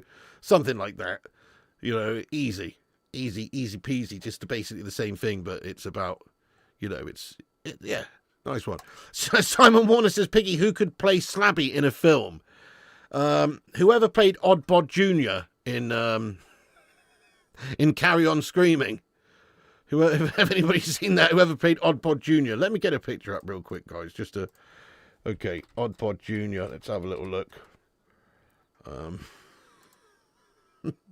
This is harsh, mate. This is fucking harsh, actually. Hang on. Hang on a second. Just wait a second. But let's go Oddbod Jr., guys. All right, this is who I mean. It's an old reference. It's an old English film. It's back in the day. You probably don't know what I'm talking about. But this is it. Hang on. Right, hang on a second there, guys. That's who I'm talking about right there. Slabby Maguire would be played by this gentleman, mate. No doubt about it. No doubt about it in my mind, mate. You know what I'm saying? No, I don't know. Somebody large and in charge, mate. Somebody large and in charge. Who knows? Tom Hardy? I just can't see that, mate. Zlatan as James Bond needs to happen. My name is Zlatan Ibrahimovic. I'm the greatest spy of all time. Zlatan would like martini, shaken, not stirred. If Zlatan wants martini, you get Zlatan martini. Zlatan does not ask for martini in future. You see Zlatan, you just bring him martini, shaken, not stirred. Yeah, true. They have Home Alone 4 also, I think 5 as well. I bet they're all shocking. Cunha and Mbeumo are a great start to build the club back up, even if it's all we get in this window. Well said to you, Disco Dave, you absolute don. So true. Cunha and Mbeumo are a great start to build the club back up, even if it's all we get this window. Love that. By the way, I've actually still got Sloth from the Goonies, yeah. Tom Hanks. Oh, nice one, Robert. Right, I'm just... Bella Ramsey. Oh, my God, that's slabby, that's harsh. Right, let's get into the other stuff that I was going to discuss in this video, because I don't think I have. Oh, I sort of discussed it, actually. Don't worry. It was just in regards to, look, so there was this little tidbit from Record in Portugal, you know, that just said that Arsenal think that the asking price for Viktor Gyokeres is too high, so we'll focus on signing Benjamin Cesco or Ollie Watkins instead. You know, obviously Cesco is the one that they're looking at, so that makes the most sense, and that's probably the most likely thing for Arsenal, which leaves the path clear for Gyokeres, so it still could happen. Right, I'm just going to have a little look-see, guys, very quickly, at the latest updates that's going on here tonight from the media, see if there's anything coming in the last 20 minutes. If there is, we'll let you know. If not, then we'll just get into the live chat for a bit of a Q&A. And there isn't anything here for Manchester United related. Nah, it's all still the same. So still no Mbeumo done deal or anything. Still Manchester United waiting to get that deal done. And until then, we're in a, you know, we're not in a very nice chilled out state of mind, unfortunately. We have to get Mbeumo done, then we can start to relax. Okay, let's get stuck into the live chat. Oh, before I do, I'm just going to shout everybody out that reposted us on X. The link's pinned at the top of the chat. Feel free to give us a repost and share us around and hit the subscribe button if you're new. We're on here every night giving you the latest United updates in a no bullshit way, and we have an awesome community of legends that get involved. So do us a favour, smash the like, smash the subscribe, click the bell icon for notifications. Right, let's go shout everyone out on X and let's get into the live chat. Big ups to the sharers on X. We've had 8 reposts. Thank you so much for sharing it around, legends. MUFC Brubby Reds, Vincent Bullock, the Mario 55, John Boy Cat, Francois Cock, Devils are Red, and Griffin. Let's go, you legends. Thank you so much for sharing us around. Appreciate that. Legends. Right, let's get into the chat, and we've just hit 250 likes. Thank you everyone for hitting the likes. Looks like Ringo Starr. Not going to solve all the problems this window yet. Cunha and Mbeumo won't stop the city goals going on and teams sitting back. No, fair play. That's it, really. There's still lots of issues in the team. We're still Ruben's in a position where he's still finding out what to really do with this team. Like, he's going to have some question marks in the 2 CM roles. Who's going to play there for us? We need a goal scorer. We need a goalkeeper. What films do you watch? If you were British, mate, if you were brought up British, I'm sorry, but you would have watched a Carry On film, mate. Definitely you would have. Like, Carry On films are amazing, lad. If you are not British or you never grew up watching Carry On films, I feel sorry for you because you're missing out on some awesome, funny films, mate. Carry On films are amazing. There you go, Sonny Griffin. How you doing, lad? Frying tonight? Exactly. Legendary stuff. Legendary stuff. Jeffro Clampett wondering if Arsenal want to sign both Cesco and Gyokeres. I don't really see how they could. I mean, I guess, but then again, think about it. Those guys want to go there to be the main man, don't they? They don't really want to go there to play second fiddle, I don't think. Gotcha, Griffin. Let's go. 250 likes. Let's go. Let's wait and see. Do Arsenal sign Cesco? Then we'll see, and hopefully we'll have Mbeumo over line. Yeah, absolutely. Slabby's face on an asteroid coming towards Earth. Thank you. There's my Twitter, Ruddy. Yes, give us a link there. Thank you very much. Give us a follow, I mean. We can't play with a false 9. Well, yeah, but we could play a system that incorporates a false 9 is what I'm saying. Like, with the players you've got, if you've got all 10s and wingers and no number 9s, what are you going to do? Are you going to play, you know, Mbeumo at number 9? I guess you could. He did play there for Brentford. You're going to play Cunha at number 9? I guess you could. He did play there a few times for Wolves. But it's not their main position. Whereas if you played a false 9, you know, maybe a more conventional sort of 4-3-3 look to it, or a 3-4-3 essentially. Yeah, a 3-4-3 with the system that we're playing right now, obviously a 3-4-3. Then why not have a false? Why couldn't you have a false 9? Okay, it's not going to be exactly the same system as what he wants to do, but you could play a 3-4-3 with a very similar to Amarim's system, but with a false 9, if you know what I mean. Because essentially you'd have Mbeumo and Cunha and these players running off of, you know, whoever the false 9 is, let's say Xerxes, Bruno, Mbeumo, whoever it is. You'd have players obviously running off of them. They're holding it up. They're creating opportunities, playing those little through balls. And then, you know, wingers are scoring a shitload of goals. Not wingers, but the wider players there are scoring the goals. It can happen, lad. Yeah, he'll never change the system. He does seem quite set in his ways there, yes. I mean, but we knew as much. We knew that would be happening. We knew that obviously his preference was to come in and do that at Manchester United and change it. And the Man United, obviously, board knew that. So we do have to back him to allow to do that. But it would maybe be nice if you could have, like, a slightly different system sometimes. You know, we in the Fergie days, we didn't always play the same formation. We didn't always play the same style. Sometimes we were set up counter-attacking. Sometimes we were set up high up. Sometimes we, you know, it's like you do have to have a different way of playing. Yeah, get a false 7 and now a false 9. He's not the Messiah. He's a very naughty boy. Disco says football's all about scoring more than your opponent. Cunha and Mbeumo absolutely help with that. Yeah, so true, lad. A false goalkeeper. We've already got one of those. We've already got one of those, my son. Charlie Chuck might be a good sign-in for the Spuds. What? If we sell Mason Mount, can we hang on to Casemiro? Yeah, I don't think Cassie's going anywhere this year because he's got a cushy contract at United and it's very unlikely that we can move him on. The biggest likeliness is that he leaves Man United in 1 year's time as a free agent and then goes and signs a massive contract in Saudi because he'll still be wanted over there and he'll still be young enough to still demand quite a bit of money. And obviously being a free agent means that he can get a bigger contract again over there. So I think you'll see Cassie go to Saudi as a free agent in a year's time. That's what I've got a feeling in my loins for anyway. Yeah, Kate Cadet, you know it. Yeah, don't forget Visser at Brentford, manager gone now, selling club. Yeah, true, mate, true. There's a couple of good players at Brentford, isn't there? 2-1 now. Oh, false keeper is Onana. Onana was only brought in as comic relief. Johnny Swan getting in there raw. Cobby or Xerxes for me as the false 9. If we do it that way.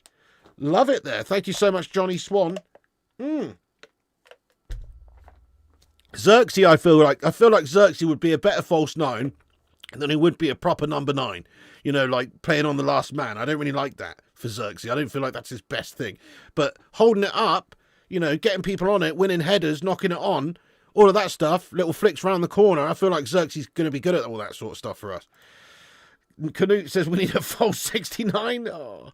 Ruddy Can't Game says, sing me a song for my birthday. Is it your birthday, is it today, Ruddy? No way. Bloody hell, happy birthday, Ruddy. How old are you, mate? It's your birthday today, is it? Happy birthday, Ruddy. Let me think of a song for you on your birthday here, lad.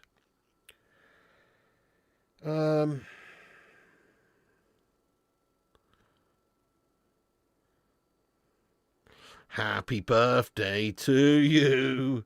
Happy birthday to you. Happy birthday, mate. just trying to think of a more interesting song than happy birthday. You know, can't really think of one, mate. But yes, happy birthday to you, Roddy. I hope you have a great birthday, you legend. Enjoy it. 42 years of age, lad. Well, you don't look a day over 40. You genuinely don't. You're looking good, mate. You're looking at least 2 years younger than you actually are, mate. So that's banging.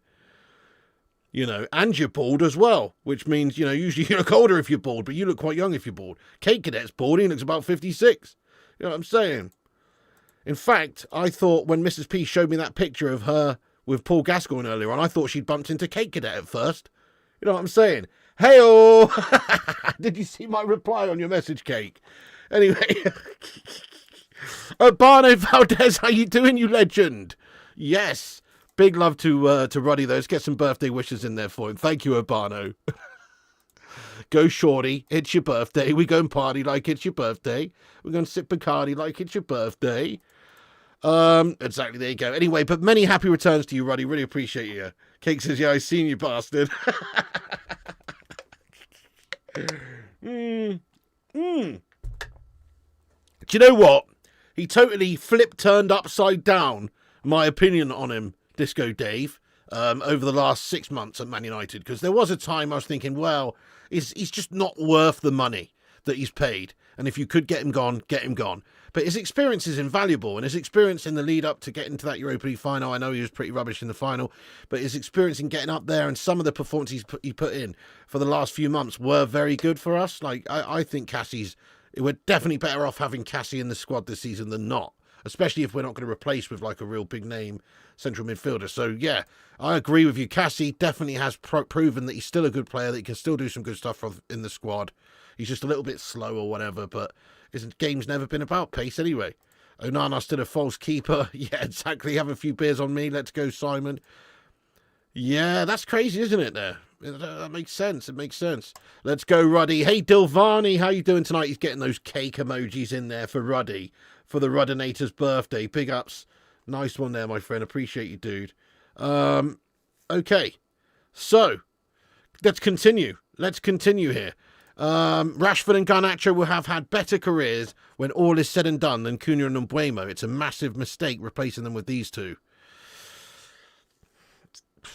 Yes or no, do you agree with Ryan? Yes or no, do you agree with Ryan that Rashford and Garnacho have had better careers when all is said and done than Cunha and Mbeumo?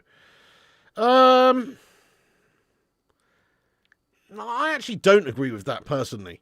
I don't agree with that. I think maybe Garnacho actually does have massive potential to go on and do incredible things. Rashford, I kind of feel like we've seen the best of Rashford. He's hit the ceiling. Is he going to win that much wherever he goes? He could end up going to Villa. Could maybe not win all that much, you know? I'm not so sure about Rashford. Garnacho, I feel like he does have a big ceiling and that he could go on and do some good things. But also he might not. He could have turned out to be another Adnan Januzaj. You just don't know. I mean, from what I've seen from Garnacho, I think he's shown all the hallmarks to be a great player. He's 20. He's done some great things for a 20-year-old. But you also need to have elite mentality, professionalism, all that stuff.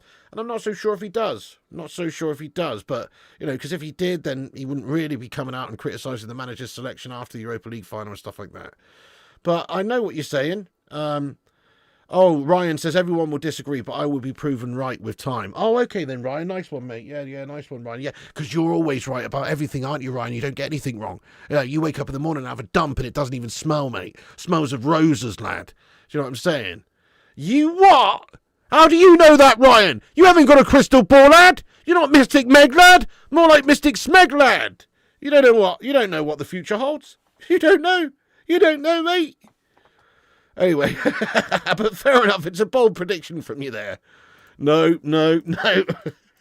Rashford's been shit from start to finish. Now, there was a good period in the middle, mate. It's like if it was a novel, it would start off really shaky.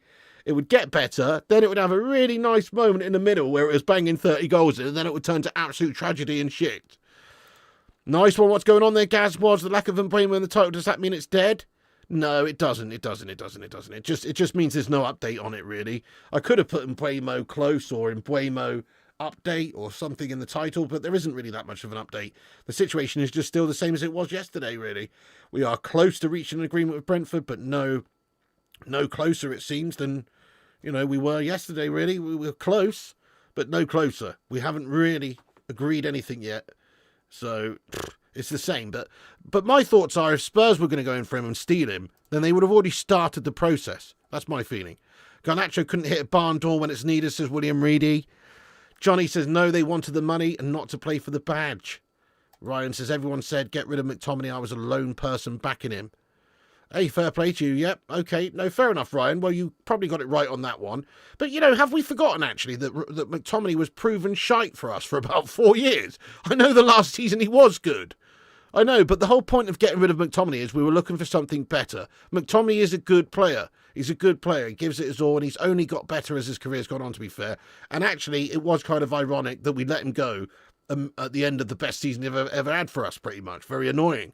But if we are being honest, it's not like we've lost Paul Scholes. There is it. Or, somebody who's actually truly, truly world class, because we saw him at Man United many years and he was pretty bang average, if we're being honest. He was very good in the last season, very good impact player, scoring goals off the bench and stuff.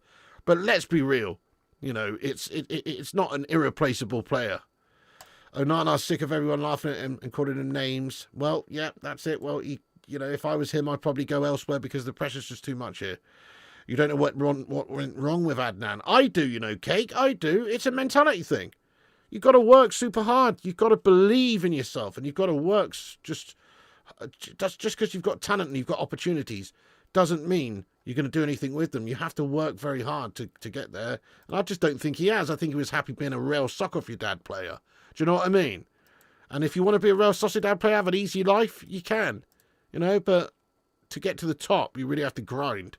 Like I said before, Garnacho cannot go to a Prem club, which leaves Napoli. Why can't he, Liam? There's actually lots of reports that he will only go to a Prem club. I find that preposterous. I'm sure if there was a big club like Napoli or whoever come for him, he'd be interested. But there are lots of reports that he'd prefer, at least, a move to a Premier League team. But that's a good shout, Liam. That's a great shout, mate. Osimhen, if you could factor in some sort of a transfer the other direction, somebody like Garnacho, then, yeah, it just pays for most of that Osimhen deal, lad, and makes it more likely that they would be prepared to let him go. And then it's not so much of a financial hit. Obviously, Osimhen's wages are going to be a massive problem. It's expected he wants about 350k a week. So, obviously, there could be a massive problem. But, wouldn't necessarily rule it out for us right now, because if we can't get Gyokeres, we might just be reasonably desperate to the point where we are strongly sort of considering it, you know what I mean? Griffin says, Rashford maybe, Garnacho, hell no. Garnacho's absolutely bang average. The reason is why he's seemingly good is because he's very high profile, always shooting, and occasionally gets lucky. Fair enough. I'm not so sure about that. What about last season? Not this season just gone, he was inconsistent, but last season he was actually balling out, lad. His stats for us last season were very good for a young sort of bit part player coming through. Tom Riddle says, Pig, we need Mbeumo ASAP. We need to create more chances for any potential striker. Get in there, my son. Yeah, definitely, mate. That's it. And then, obviously, like I said, even if we didn't get a striker, as long as we've got Mbeumo and Cunha, then we'll be feeling a lot better about what we could do. There are other options in the squad. We could perhaps, use Xerxes up top there sometimes. We could maybe use a false 9 or something, change the formation slightly. There's other things that we can do. You could play Mbeumo up there. He played 6 games up there, so did Cunha for their teams. They can play up there. So you can sort of rotate the striker role to a degree. End of the day, if you're a goal scorer, if you're Mbeumo and you can get 20 goals in the Prem, playing on the right side, then you can get goals playing through the middle as well. It's maybe not as ideal, but yeah, I agree. And Mbeumo's just got to be wrapped up.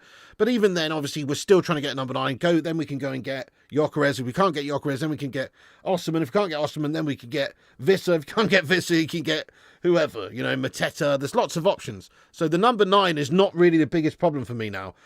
Getting a number 9 is, but which number 9 isn't? I'm not bothered really who. I just think we need a good one. And then obviously get Mbeumo and Cunha. Be honest, Rashford wasn't that good at Villa either. Yeah, true. Very true. He was pretty good. He was pretty good, but he wasn't, he wasn't Lingard at West Ham or anything like that. You're right. Their story is ending at Man United, but Cunha and Mbeumo is just starting. Love that. Ryan's travelled from the year 2050, where Man United are still in the rebuild. Oh, Simon says, if Martial remained fit, could we keep him instead of Rasmus? You what?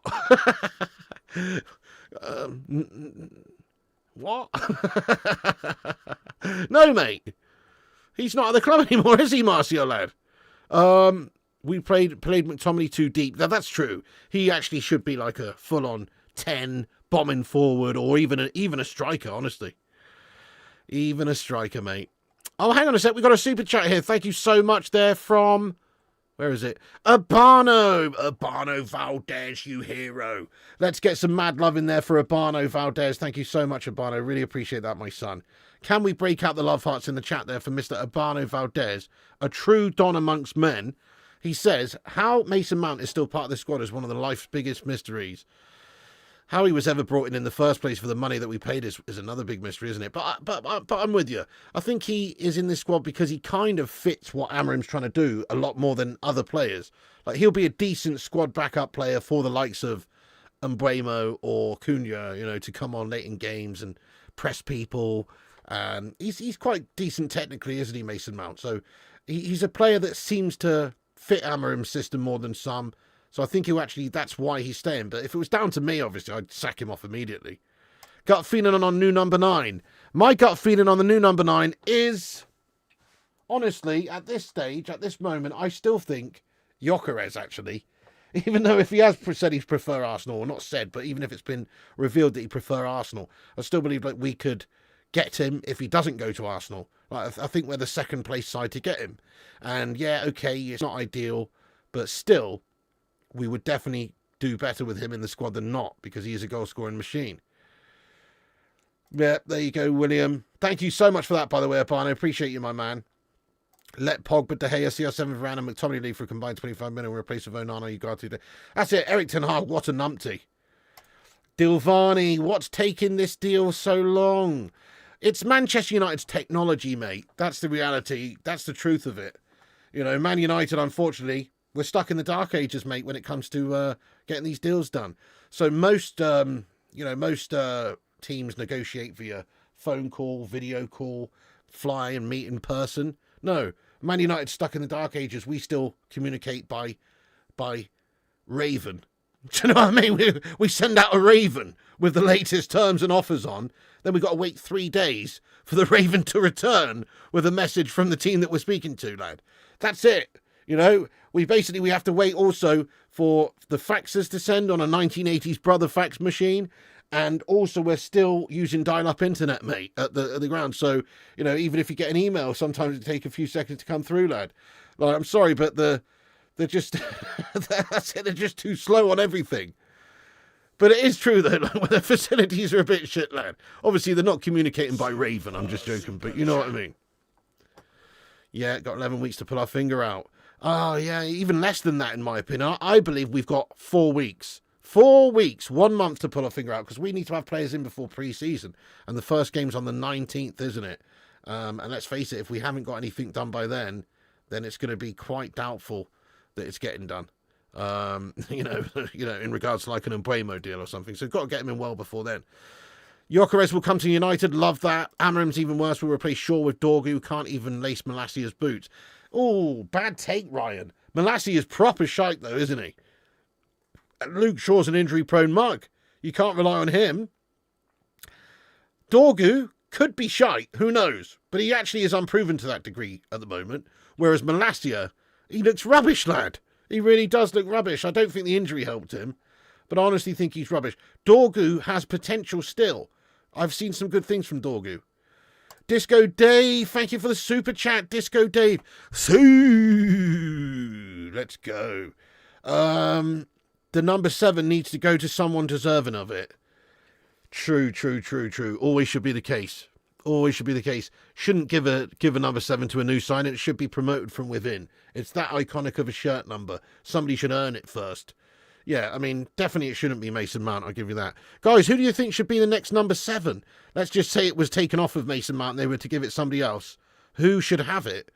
I mean, you've got players like Ahmad Diallo, I think, will have a great future for us. You've got, obviously one of the new boys that's coming in, the likes of Cunha and Mbeumo. It seems like Cunha may be getting the number 10, though, right? Ahmad or Cunha 7. Yeah, thank you so much for that, Disco Dave. I'm totally in agreement. It needs to go to somebody who's deserving of it. Yeah, I did. I smoked one earlier, actually, kicking it. Oh, you mean, sorry, Jamaican patties. I thought you said Jamaican fatties. Hey, I'm joking. No, I haven't yet, Kate, no. Hopefully changing stadium will improve the tech. Maybe so. They just need to update some stuff, don't they? Steady on now, Dale. Yeah, Glazers are using a Falcon bird carrier, Morse code. Rashford for 20 goal seasons with United. I can guarantee Cunha doesn't even get one 20-goal season for us. He's average, overhyped dross. I mean, you know, interesting comment. You can't really argue with the stats that Rashford's done in the past. But are you honestly saying you were impressed with Rashford last season for Manchester United? Are you honestly saying that you think he was, living up to his 350k a week there in terms of effort levels? Because it's not all about how many goals you score. It's also about your influence on the team and how hard you work and stuff and what examples you set to. Romeo says, telling you, could get Patrick Schick on the cheap, 20 goal a season, man. Yeah, nice, mate. Maybe. Would be nice. Dorgu is a class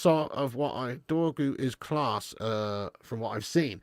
Yeah, I mean, jury's out on him at the moment. He's definitely not done anything too impressive. Let's not say he's old Patrice Evra vibes or anything just yet. He's definitely not done anything too impressive. But in terms of like what he could do, he's still got big potential. Like, it's unproven at the moment. He's only had a few months at the club. He came in January. Let's give him a little bit more time to actually develop here. Diallo, great shout. Diallo, yeah. Mount 7. No one, says Case later. Retire the number 7. None of these Mounts worthy of it. Was it Glazer that gave him the number 7? Yeah, they basically gave him the 7 as soon as he signed. Garnacho should be next number 7 in a year or two as reward for continued improvement. Interesting. I could have said the same in the past, but I don't think he's going to be here in the future, mate. If we end up keeping him, though, and he gets his head down and doesn't make any waves, then, I think we've got a good player on our hands for the future. I've always rated Garnacho. Just because he's had that falling out, it seems like, with Amorim, and he's subject to or surplus to requirements now, as in listed, potentially, doesn't necessarily mean that he could go. I mean, maybe there won't be a club that's prepared to pay the money that we want.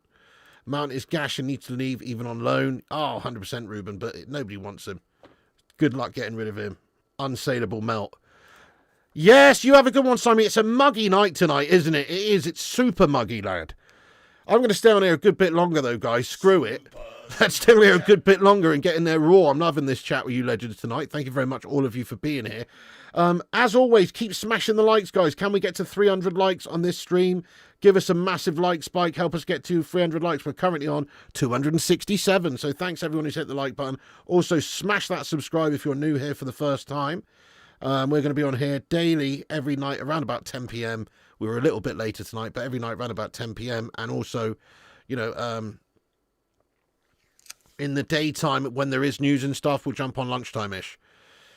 Lewis says, how the fuck's Cunha overrated? If you think that you can do a better job at recruiting for United, Ryan. Yeah, I've got to be honest, I don't agree with what a lot of Ryan's saying tonight. He's entitled to his opinions. But Cunha's stats speak for themselves, for Wolves as well. Like, if he could do it for Wolves, he can do it for United.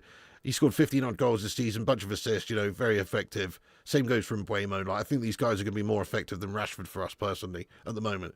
Owners unable to be ruthless. I feel like Rashford's good season, the one where he had that 30-goal season, was more kind of like a fluke run. It was like a purple patch more than anything else, because he is a bit of a headless chicken at other times. Mount deserves the 7 shirt at another club. Yeah, true. Kettering Town, maybe. They're saving for 7 for the Palmer. Chelsea had our pants down with the Mount deal. Oh, double penetrations. Diallo number 7, Mount number 19. Yep, good call. These Mounts are, or actually probably number 119. These Mounts are ruining the legacy of the number 7 shirt. Dale, go around to the Glazers' house and protest most profusely. End the madness has loaned Rashford out to Oldham. What a weird ass stadium. Garnacho's toast. Yeah, Simon, thanks for getting in, you legend. Wasn't impressed with Rashford. Sulky. Nah, that's an issue, isn't it? You can't be sulking on 350k a week. You've got to be brutal out there. You've got to be rallying the troops. You've got to be busting a lung. You've got to be squeezing out of a turtle. You know, you've got to be really giving it some, because you're on 350k a week. You're supposed to be one of the talisman, one of the biggest players in the team. You know, so I'm with you there. Rashford just doesn't earn his keep anymore. Doesn't earn his wages. Hey, Disco Dave, thank you so much there for the super chat as well. He says, love to the Bacon Brigade family. Such a group of legends. Big time legends in here. You know, you're not wrong. Some serious heroes amongst us, such as yourself. Big ups, Disco Dave. Thank you, my friend. Yes, lad. Ezio says, I don't want to be pessimistic, but Cunha ain't the answer, pig. Saw the Brazil game. He was awful. Oh, so you can't have one bad game then, Ezio? I mean, there's not a player in the history of this game that's never had a bad game. Honestly. You know, even the very best consistent players, sometimes they'll drop a stinker. So, you know, I don't think that really proves anything. I watched him a lot of times last season for Wolves, and he was mint. Very entertaining tonight, pig. You should do stand-up comedian. Thank you, William Reedy. I appreciate that, lad. But standing up for an hour or two, you know, I don't like that, mate. Same reason I'm not a barber.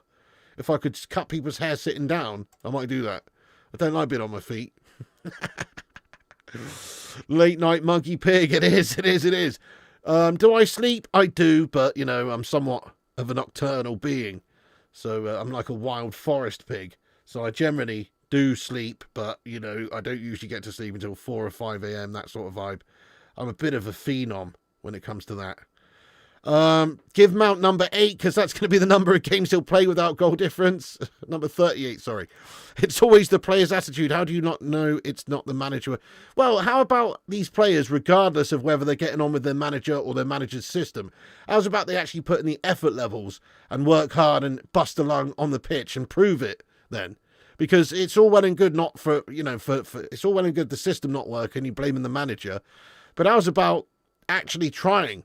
If you're seen to be trying, that's half of it for me. I love a trier. I want to see effort. That's all I want to see. I want to see a battle. Yeah, there's got to be some teamo this week, Steve. I need to try and phone up Gyokeres to convince him to come and join Man United instead of those Arsenal bottle jobs, lad. So we will be doing that. If Cunha's overrated, what is Wirtz? He cost 100 million. He's gash. Well, I think Wirtz again has a high ceiling. You know, I don't understand why they're paying that much money for him, though, Ruben. It's bizarre. It's like £115 million in total or something, getting on for 150 million euros. Crazy money that they're paying for that. Why? What's that all about? Arnie Slot's taking a risk on that one, because that's pure pressure. Dale says, imagine if he isn't the Mutt's nuts. Dale says, we are United, only ever going to be the best chance, even when shit hits the fan. We were poor, we were living it up. There you go, Dale. We've got an unbelievable fan base, unbelievable support. We've come back from tougher things than the last few years in our history, and I'm sure we'll be back one day, lad. Yep, Liam says, obviously we need a number 9, but we need players like Roy Keane, scored a few goals, but more importantly, gave 100%. So true, lad. That's what we like, isn't it? Players who really give it their all, lad. That's what it's about for me. And Roy Keane was a proper example of that. Great leader, great battler. You know, underrated as a footballer, but it was his character and everything that really set him apart. Vincent says, Mount should be number 7, a women's prison team, since he stole this number 7. I like how he said women's prison team, mate, like he couldn't get in the men's team, you know what I'm saying? Rashford is bacon and Sancho is toast. Robert says, our old regime was pretty wank. Signed Mason with a bad injury, pants pulled down, is right. Hope Mason gets his plaudits this season. Hey, maybe, maybe Mason could turn it around in an Amorim system. We've discussed that. Remember that game in the Europa League where he scored those 2 bangers? That was like his finest hour in a Man United shirt. Unfortunately, that's all it was an hour. It wasn't a consistent season or anything like that. It was just literally, it was just one game. How do you think you and Mrs. P would have gotten on in Supermarket Sweep? We'd have done bits, mate. We'd have got serious bits done, I reckon. She'd have done anything for one of those inflatable bananas, lad. She still bangs on about that these days, that she wants one of those inflatable bananas. Yeah, big up to you, History Buff. Thank you so much for getting in here, lad. From the start of the stream, you legend. Rashford, the delusional muppet this fool thinks he's worthy of Barca and only Barca. That's what he wants, isn't it? Yeah, you can see it. Same with players like Garnacho. Garnacho thinks Real Madrid are going to come knocking. In reality, probably be Real Vallecano. Do you know what I mean? Like, that's it. It's like he thinks he's the nuts, mate. He thinks he's the next CR7. And I don't think those clubs are going to come in for him personally. He might get a Napoli or someone like that, though, or an Aston Villa. But I don't think he's going to get what he wants, which is a Real Madrid. And same goes for Rashford. I'm not sure if Barcelona do see the value in the deal. I mean, actually, for Rashford, for Barca, I think it does make actually quite a bit of sense.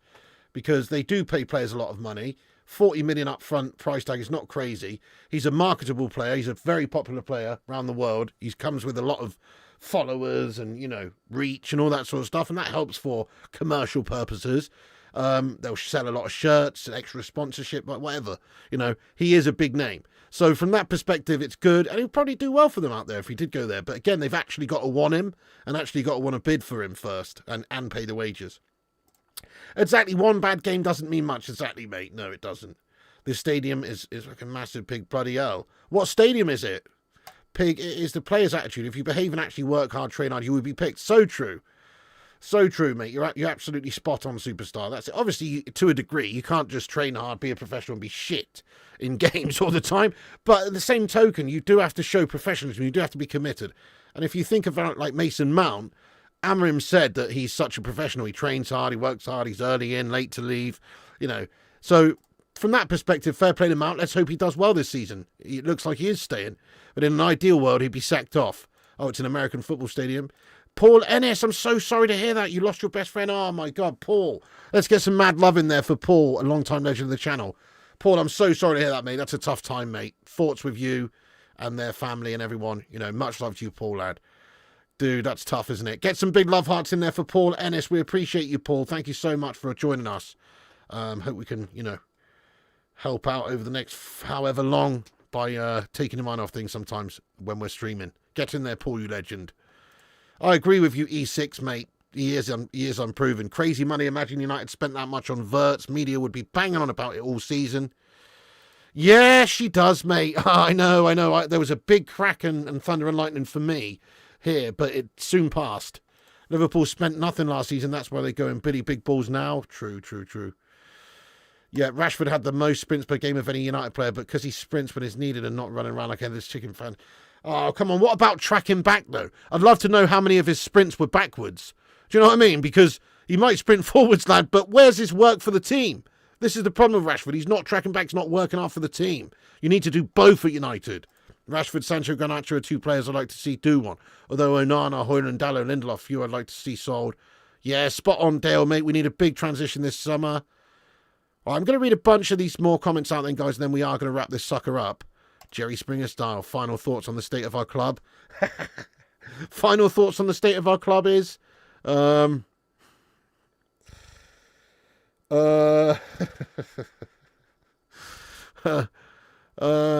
a fold and fuck it. No, sorry. The final thoughts on this football club, Glazers out. It's just got to be Glazers out. They've got us in a horrendous stadium, in a horrendous situation, I mean.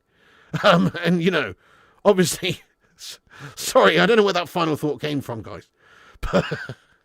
But yes, that's true. We do have to sort everything out of the football club, starting with the Glazers. I don't think we'll ever really, truly get to where we need to be while they're still owners of this football club. Yeah, oh, that's amazing, Vincent. I have not seen that, lad, but all rise, Sir David. Thank you for giving us a share on Facebook. Appreciate that, Lewis. That's very kind. Yeah, tell your granny about it, lad. Tell your friends about it. Tell your friends about the channel. We're on here every night around about 10, discussing the latest United news, and also in the daytime with the latest breaking updates. We'll be back on tomorrow as well. Right, I'll read a couple more out then. Great chat tonight, guys. Great chat. Hard Rock Stadium. Oh, it's the Hard Rock, is it? Mount, one of them annoying teachers' pets. Yeah, definitely. Brings an apple in for Amarin every morning, mate. Kiss ass. You know it. Paul, our sincerest condolences. We're glad you're here. Definitely, Paul, and it's much love to you, Paul. Stay strong, you legend. Hopefully, well, he already is worse than that, really, end of the madness. At least Marcio did do a few things. I mean, Mount seems like he's going to be constantly injured. Thank you, Paul, you legend. Thank you, Dale. Right, we're going to wrap up this stream then, you legend, but thank you so much for tuning in. Home of the Miami Dolphins. Oh, fair play. There you go. That's what I was saying, Dilvani. Rashly walking around, head down, not looking like he's bothered, and he's on 350k a week, supposed to be a senior talisman, and he's not working back, he's not running around hard, he's just, exactly, sulking.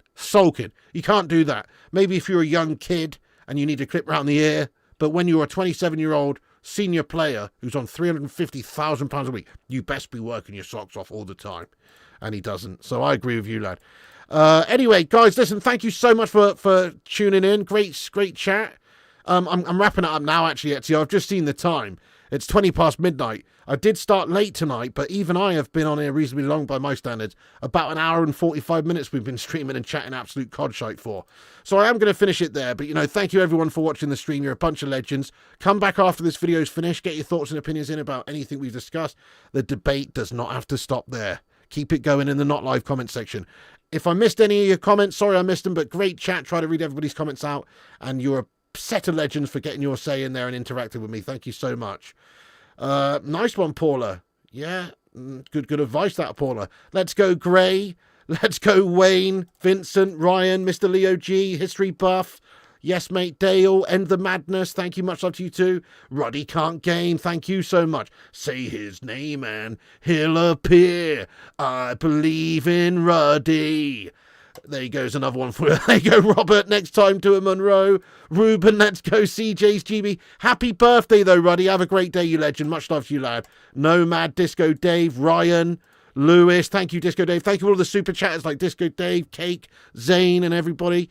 Nice one, guys. Big ups Griffin. Big up the mod squad in blue. Big up the members in green. People like Sully Griffin, William Reedy, Welshman, superstar, everyone. Big ups Robert Hewer, Paula, End the Madness, superstar. Really, thank you so much for being a part of this community, guys. I love it. Thank you for hanging out with us and chatting cod shite with me for the best part of 2 hours here about the club that we love. The club that we want to see get back to where they deserve to be. And, hopefully we can start making some strides this summer to do that. But we've been saying that for years. So don't hold your breath. Hashtag Glazers out. Right, guys. See you later on. Thanks for watching, guys. And remember, Piggy loves you.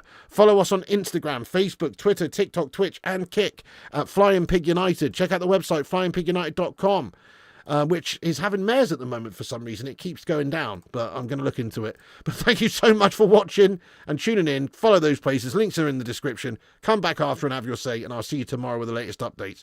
And remember, Piggy loves you. Thanks, Cake. Thanks, Lewis. Thanks, everyone.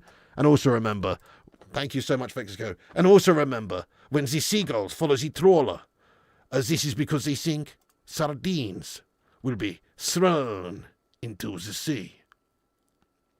Thank you very much.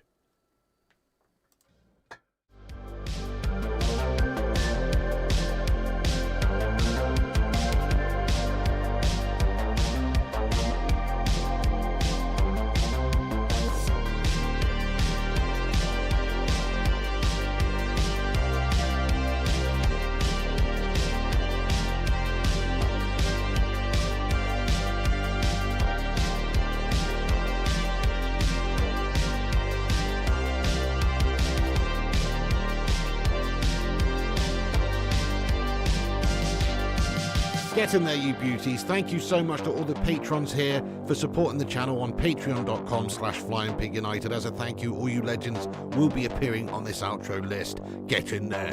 Once again, thank you to all the YouTube members, but one of the best ways you can support the channel is on patreon.com, so check it out. Patreon.com/flyingpigunited. And once again, a big thank you to all the legends that do support the channel on Patreon. Get in there.